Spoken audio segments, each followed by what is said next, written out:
Catherine Macaulay decided that the ministry in Ireland was robust, but there was also something happening in America. The Irish were immigrating in large numbers to America, and there was this vision apparently that the community would carry out its work not only in Ireland but across the sea.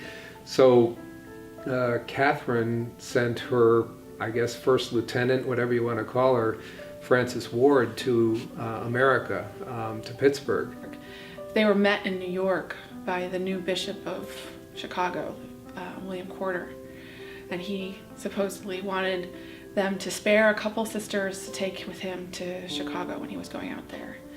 Frances Xavier Ward, of course, said, "In time, Father, in time." And they came to Chicago 3 years later. When they arrived in 1846, they immediately set to work. They had ingenuity, energy, and perseverance without limits. And that spirit is what made them leave Ireland, come to the U.S., leave Pittsburgh, come to Chicago, and establish the first hospital in Chicago, establish St. Xavier Academy, establish the first orphanage in Chicago, all within the first 10 years they were here, and some of them didn't even live those 10 years to see the fruits of their efforts. The Academy's origins were something of a surprise.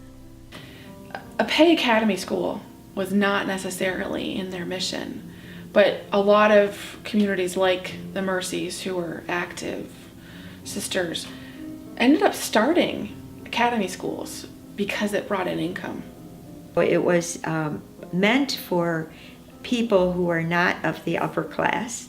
It was meant to be people, who needed an education and needed to be raised. Soon they find that the people who are attending are the daughters of wealthy Protestants, because it's an attractive education for parents to send their daughters to a respectable convent education. They were, for the most part, what we would today call first-generation college students.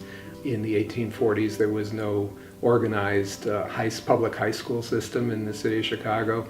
The academy, the whole idea was to create an educated population. You've got a good education, solid, in terms of scholastics, but you also learn the finer things of life, languages, you're sewing, and how to be a good companion in life.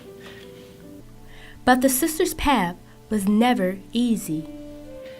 You got to think about Chicago in 1846. It's the frontier.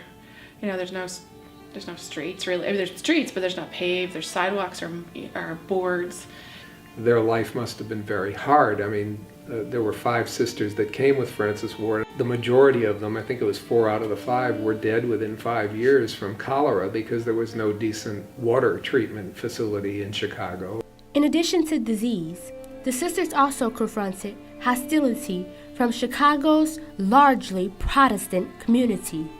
In that time in the United States, there were many people who were averse to Catholics. Protestants largely don't know what to expect of Catholics. I mean, they're Irish. The ones that they're encountering in the 1830s and 40s, they're largely poor Irish, Germans. They're not educated in the same way. So Irish Catholics, like the Sisters of Mercy, distrusted Protestants. But the worst blow came in 1871 when the Chicago fire ravaged the city and burned St. Xavier Academy to the ground. Well, the Chicago fire was obviously a devastating event, not only for the city of Chicago, but certainly for St. Xavier Academy and for the sisters. They had to start all over again, and that's what was the first reason for the move to 49th and Cottage Grove. Amazingly, they had had the foresight in the 1850s to acquire a farm, which was at the distant place from the city, 49th and Cottage Grove. It was then and there that they'd begin again, and fortunately the sisters always had people who cared about them, who wanted to support the institution and contributed.